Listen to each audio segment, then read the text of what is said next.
All right, let's track him.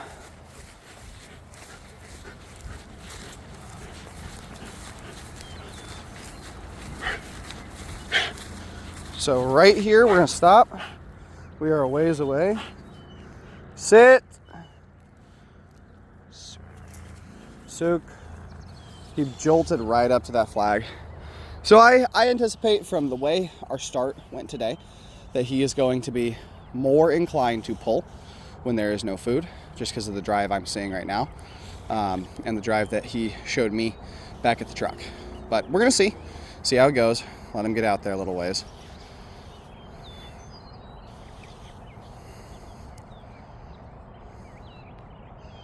With this dog, we just have to be zen. If he starts going too fast, we give him a pop and we don't say anything to him. If he's going the right speed, we just tell him, good boy. Good dog. Good dog. See, he already, even between small bits of food spaced closely together, wants to shoot out and speed up. I can see it. And it's a nerves thing. He feels the pressure on the track. It's also an excitement thing, though. Neuroses goes both ways. It's sensitivity to negative emotion and sensitivity to positive emotion. Okay, they go really high and they go really low. They get real suppressed and they get real jacked. All right, so keep that in mind when you guys are getting these Malinois, is that's their tendency. They tend to be a little bit neurotic. So it's easy. Good. See how he just backed down? 2 weeks ago, if I had done that, he would have absolutely either shut down on the track or just completely miffed and started pulling like a madman. But after last week, we really worked on pace. This is what I want to see from him. I don't want to see any faster than this. If I can get him to go this pace, no matter what the conditions on the track are, I can guarantee that we're not only going to pass the 1 and the 2 this year, but we'll get our 3 done. Now it's a matter of, am I a good enough trainer? Am I a good enough tracker to keep this going and not screw it up right before trial, right? And can I get this exact pace without food on the track? That's an entirely different question, you know. He can smell this. He's coming up on it. He's kind of, let's see. Good job. That was great. That was really, really solid. He's off of the track slightly in his indication. But again, this dog's indications are so stellar that right now, that's not what I am focused on. This is, honestly, perhaps some judges would say this is a little bit too obedient to the article. They might want to see a little bit more openness right here. He seems just a little bit suppressed and maybe even a little bit nervous here, which is why we're getting such obedience to the article. That was a good article. We're going to show our judge, and then we're going to pick up our leash. And just chill here, and then very calmly sook. That was a beautiful start. That was exactly what we wanted to see. Great. Okay. We're going to let him get 15 feet out there. About half the leash, maybe 3/4 of our leash. Yeah. You know what? Yeah. 3/4 of the leash. We're going to have this much left over. And we're just going to wrap our hand because the leash is wet right now. So it's very difficult to give a correction with a wet leash if you don't have it wrapped around your hand or you don't have the end of it. We're going to see how he deals with being further away from me because I'm a lot of pressure for this dog. So maybe if we get him out a little bit further, he'll be a little bit less stressed. A little bit more zen. I got to work on being zen with this dog. Okay, right here, it takes a sharp little left. Boom. Oh, look at that. That was great. He was like, where'd it go? Oh, it's right here? Okay. Easy peasy. I like to do that. In the middle of my track, I'll lay a zag or a zig for them and just see if they get that. Because if they get it, it means, oh, we're on today. If they don't really get it, it means, okay, maybe it's going to be a rougher day. Now, obviously, you're not going to see that in trial. But so right here, he's going a little bit fast. Just do that. Just give him a little. See how the tiniest pop on the flat collar? It's actually a fur saver. And he just immediately slows down. It's so easy to suppress this dog on the track. There's no food right here. There's no food. There's no food. There's no food. Okay, now we have food on this corner. That was good. He stayed at that same pace. I would very much like to see him do a test track this week. This is our corner. It's right there. Is he going to go past it? See, he's working it. He goes. He looks to Daddy. Daddy, where's the track? I can't find it. I'm scared, Daddy. Oh, there we go. Good job, buddy. You can see it. You can see his nerves. You always know how nervy your dog is based on how they track. This is great. This is what we want to see. You can see the dark corner as the leash drags across and knocks over all of those water droplets. Good. This is good. We've actually got it around his front leg and in between his rear legs, which is fine. Okay, there's no food here. He was a little bit off the track here, but that's okay. Got him figured out. He wasn't tad. He wasn't even a body length off the track. He was just, his head wasn't quite in the track line.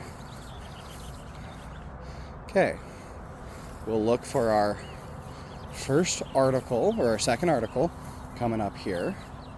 He's having a little bit of trouble. Yeah. Good. I can still see the track. It's not right there. We're not even going to hold him back. We're just going to let him figure it out. If you hold this dog back, he starts to pull. If I give him a correction, it means slow down. It doesn't mean you're off the track. He needs to be a dog that figures out where the track is all on his own, does this part all on his own, and the corrections need to be for pulling. I cannot correct this dog if he is not on the track. He is too sensitive. He will shut down, he will stop tracking, and in the long run, I think that'll be more a disadvantage than if he were perfect. I'd rather him just have the security to search out the track if he loses it, and that way we know, hey man, we're not gonna fail. We might not get 100, but we're not gonna fail. Okay, this is going to be our, boom. Very nice. Very, very nice. Yeah, very secure right there. I left this article a little bit higher up on the grass for him. We are not going to bother correcting those indications. We're just going to give him lots of feed. Hook up the feed bag. That's one full hot dog. Good. Plutz. Tell him Plutz right there. That way he knows, hey man, just because I found the article doesn't mean you get to get right back up. And then I'm going to put this leash right back under his paw. Sometimes screwing with him like that isn't good for him. Sook. But we seem to have a good start out the gate again, which is very nice. Let him get a ways out there, remembering our next article is out our tree. Now, when we come to the end of our track, because of how we laid it and the proximity to Marv's track, we're going to choke up on the leash and go from full length to probably 5 to 10 paces away. And from there, we'll be able to much more accurately see whether he's on that last article and make sure as we come off of the track that we are not heading too close to Marv's, because I really don't want to contaminate that track. I don't want to lay another track today. It was my stupid fault for ending a pattern so dang close to the first turn in Marv's. That was 100% my fault. Okay, he lost it a little bit. We just want to make sure he continues in that straight line. Okay, we got it. That was good. We're going to have another article at this tree. So, see how that goes. Sometimes dogs do goofy things, guys. They'll lose tracks right in the middle in a straight line. You do not need tension on your line in a IGP track if you don't want to have it.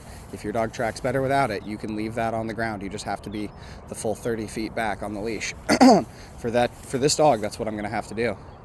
His tension is going to mean speed for this dog, and I want him to really get accustomed to just this very natural pace you guys are seeing right here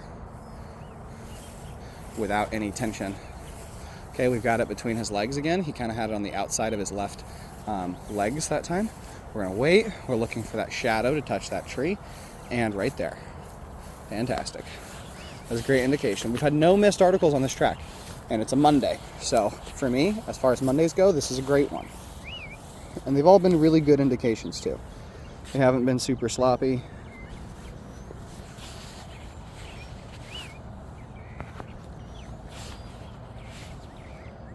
This is good.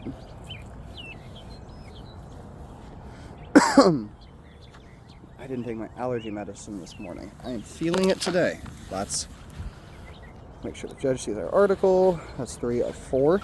We have one last leg to go. We're going to pick up our leash. Let's. And very gently, very softly, very demure. Sook. Sook. That's okay. In trial, I'm going to have to tell him a little bit more forcefully than that so the judge can hear me. But for right now, we're just aiming to be soft with this dog. I think the filter went off on our coffee maker. There have been tons of grits in the coffee this morning. Might have just overflowed. Who knows?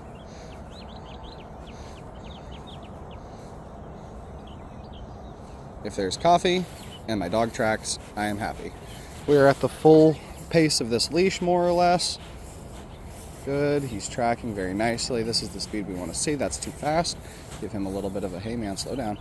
And then there's food right there. Remember, that's our 15 paces without food. Okay, now we're going to go another 15 paces.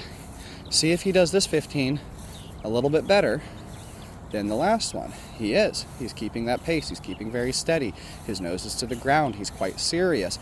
He seems to be, very motivated for the track, but a little bit suppressed. That's okay. That's okay. It's a progress. Training is a progression of steps, guys. It is an approximation of perfection and never perfection itself. You will never have a perfect day with your dog. Your dog or you will always make a mistake. There's no way around it. There are no 300s at the world level. There just aren't. There's a flaw somewhere. So just get used to that. It's something that's I struggle with.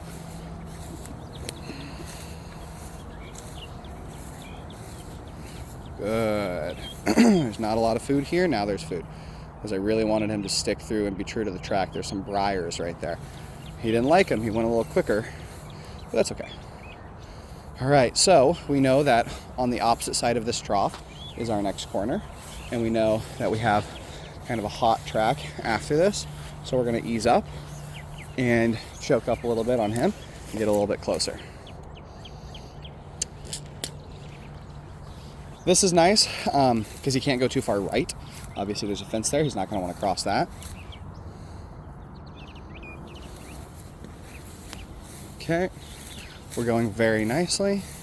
Very nicely. There's no food on this corner. I take that back. Apparently there's a piece right there. Or he's eating something on the track.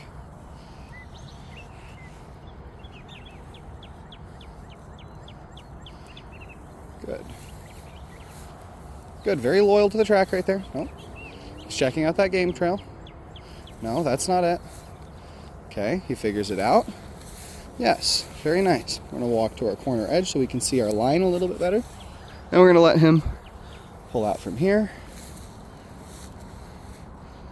Remember, he has to go down on this next article because we've got our tracks laid too close, so we want to mitigate how much scent is in that area, that close to Marf's track. It's not a huge concern, but it's very important that he hits this last article with a degree of sharpness and speed.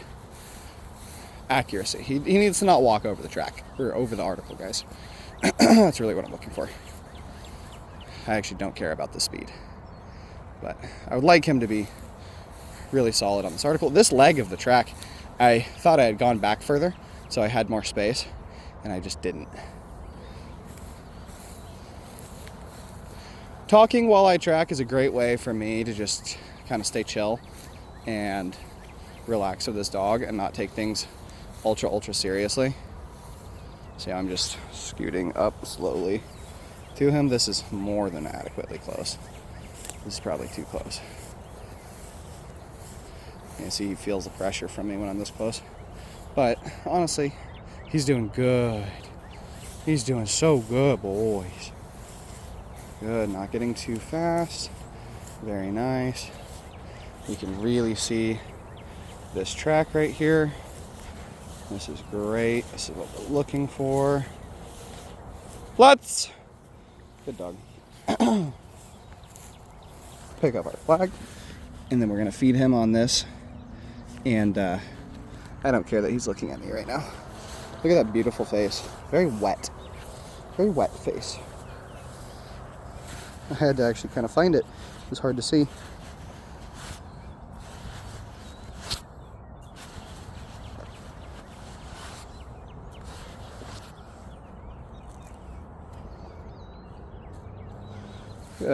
Good boy. You can see that is our other track right there. It's that corner. So we are just going to, good job, Pattern. And we're going to turn around. We're going to walk directly back this way because I don't care if I ruin this track. This track's already done. Good job today, Pattern. That was fantastic. Pattern, come here.